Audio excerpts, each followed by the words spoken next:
সবাইকে স্বাগত জানিয়ে শুরু করছি আজকে প্রভু যিশুর জন্ম বিবরণ। আপনারা সবাই জানেন যে মাতা মেরি বা মরিয়ম তার পুত্র যিশু, কিন্তু সবাই বলে কুমারী মাতার পুত্র যিশু। এই বিষয়ে আজকে আলোকপাত করতে চলেছি, কারণ আজকে সঠিকটা সবার সামনে তুলে ধরবো, যেটা অনেকেই জানে না। শুধু কুমারী মাতার পুত্র যিশু এইটুকু জানাটাই যথেষ্ট নয়, এর পেছনে অন্য গল্প রয়েছে। যিশু খ্রিস্টের জন্ম এই রূপে হয়েছিল, সেই কথাগুলি পরপর বলছি। তার মাতা মরিয়ম যোসেফের প্রতি বাগদত্তা হইলে তার পরবর্তী ঘটনায় এরকম হলো যে যোসেফ জানতে পারলেন যে মাতা মরিয়ম সন্তান সম্ভবা, কিন্তু যোসেফ ধার্মিক হওয়াতে ও তাকে সাধারণের কাছে নিন্দার পাত্র না করার জন্য, মানে সবাই হয়তো যোসেফকে নিন্দা করতে পারে তার নামে, তাই জন্য তিনি গোপনে ত্যাগ করবার জন্য, মরিয়মকে ত্যাগ করার জন্য মানস করলেন, মনে মনে চিন্তা করলেন, মনস্থ করলেন। এরকম তিনি অনেক কিছু কথা ভাবতে শুরু করলেন। এমন সময় দেখলেন প্রভুর এক দূত স্বপ্নে তাকে দর্শন দিয়ে বলছেন, যোসেফ, দাউদ সন্তান, তোমার স্ত্রী মরিয়মকে গ্রহণ করতে ভয় পেও না, কেননা তার গর্ভে যিনি বা যে জন্মেছেন তাহা পবিত্র আত্মা থেকে হয়েছে, আর তিনি মানে তার স্ত্রী একটি পুত্র প্রসব করিবেন, এবং তুমি তার নাম যিশু রাখবে। বা যিশু কথার মানে হলো ত্রাণকর্তা, কারণ তিনি নিজের প্রজাদিগকে তাদের পাপ থেকে ত্রাণ করবেন। এই সকল ঘটে গেল, এবং যেন ভাববাদী দ্বারা কথিত প্রভুর এই বাক্য পূর্ণ হয়। দেখো, সেই কন্যা গর্ভবতী হবে এবং পুত্র প্রসব করবে, আর তার নাম রাখা যাবে ইম্মানুয়েল। অনুবাদ করলে এর অর্থ আমাদের সহিত ঈশ্বর। পরে যোসেফ নিদ্রা থেকে উঠে প্রভুর দূত তাহাকে যেমন নির্দেশ করেছিলেন সেরূপই করলেন। তিনি তার স্ত্রীকে গ্রহণ করলেন, আর যেই পর্যন্ত না তিনি পুত্র প্রসব না করলেন সেই পর্যন্ত, মানে ততদিন পর্যন্ত যোসেফ তার পরিচয় নিলেন না, আর তিনি পুত্রের নাম যিশু রাখলেন। মানে যতক্ষণ না উনি ভেবেছিলেন যে তাকে স্ত্রীকে ত্যাগ করবেন, কিন্তু তা না করে তিনি স্ত্রীর সাথেই থাকলেন, এবং যতক্ষণ না সন্তান পৃথিবীতে এলো ততক্ষণ পর্যন্তই উনি তার সাহায্য সব কিছু দায়িত্ব পালন করলেন।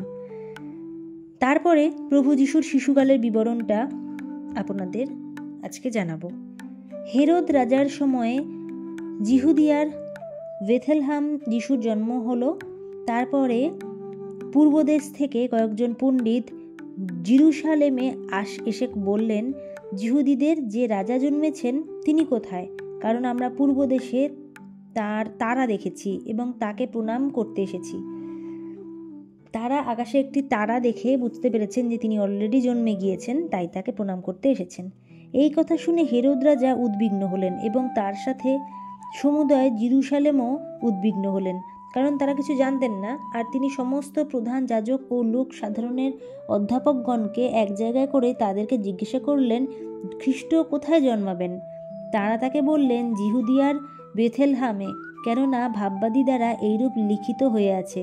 আর তুমি, হে জিহুদা দেশের বেথলেহেম, তুমি জিহুদার অধ্যক্ষদের মধ্যে কোনো মতে ক্ষুদ্রতম নও, কারণ তোমার হইতে সেই অধ্যক্ষ উৎপন্ন হবেন, যিনি আমার প্রজা ইসরায়েলকে পালন করবেন। তখন হেরোদ সেই পণ্ডিতগণকে গোপনে ডেকে ওই তারা কোন সময়ে দেখা গিয়েছিল তা তাদের কাছে বিশেষ করে জেনে নিলেন।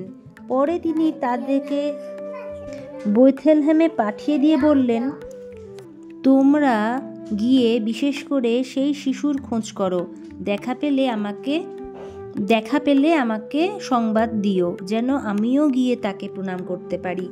রাজার কথা শুনে তারা প্রস্থান করলেন, আর দেখো, পূর্ব দিশে তারা যে তারা দেখেছিলেন তা তাদের আগে আগে চলতে লাগলো। শেষে যেখানে শিশুটি ছিলেন তার ওপরে এসে থেমে গেল।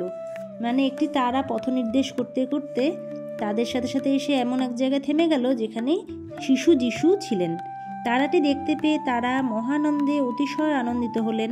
পরে তারা গৃহের ভেতরে গিয়ে শিশুটিকে তার মাতা মরিয়মের সাথে দেখতে পেলেন ও ভূমিষ্ঠ হয়ে তাকে প্রণাম করলেন এবং আপনাদের ধনকোষ খুলে তাকে স্বর্ণ, কুন্দুরু ও গন্ধরস উপহার দিলেন। পরে তারা যেন হেরোদের নিকটে ফিরিয়ে না যান, স্বপ্নে এই আদেশ পেয়ে অন্য পথ দিয়ে নিজেদের দেশে চলে গেলেন। তারা চলে গেলে পর দেখো, প্রভুর এক দূত স্বপ্নে যোসেফকে দর্শন দিয়ে বললেন, উঠো, শিশুটিকে ও তার মাতাকে নিয়ে মিশরে পালাও, আর আমি যতদিন তোমাকে না বলি ততদিন সেখানে থাকো, কেননা হেরোদ শিশুটিকে বধ করার জন্য তাদেরকে অনুসন্ধান করবে, মানে তাদেরকে খুঁজবে। তখন যোসেফ উঠে রাত্রিবেলাতেই শিশুটিকে ও তার মাতাকে নিয়ে মিশরে চলে গেলেন এবং হেরোদের মৃত্যু পর্যন্ত সেখানেই থাকলেন, যেন ভাববাদী দ্বারা কথিত প্রভুর এই বচন পূর্ণ হয়, আমি মিশর থেকে আপন পুত্রকে ডেকে আনলাম। পরে হেরোদ যখন দেখলেন যে তিনি পণ্ডিতগণ কর্তৃক তুচ্ছীকৃত হয়েছেন, তখন খুব রেগে গেলেন এবং সেই পণ্ডিতদের নিকটে, বিশেষ করে যে সময় জেনেছিলেন যে তদানুসারে সেই 2 বছর আর তার অল্প বয়সের যত বালক বেথলেহেমে ছিল আর তার সমস্ত পরিসীমার মধ্যে ছিল, লোক পাঠিয়ে সেই সকলকে বধ করে নিলেন। এরপরে যখন গিরমীয় ভাববাদী দ্বারা কথিত এই বচন পূর্ণ হলো যে রামায় শব্দ শোনা যাইতেছে, হাহাকার ও অত্যন্ত রোদন, রাহেল আপন সন্তানদের জন্য রোদন করিতেছেন, সান্ত্বনা পাইতে চান না, কেননা তারা নাই। হেরোদের মৃত্যু হলে পর দেখো, প্রভুর এক দূত মিশরে যোসেফকে স্বপ্নে দর্শন দিয়ে বললেন, ওঠো, শিশুটিকে তার মা এবং তার মাকে নিয়ে ইসরায়েল দেশে যাও, কারণ যারা শিশুটির প্রাণনাশের চেষ্টা করেছিল তারা মরিয়া গিয়াছে। তখন সেই মুহূর্তে তিনি উঠলেন এবং শিশুটিকে ও তার মাকে নিয়ে ইসরায়েল দেশে আসলেন।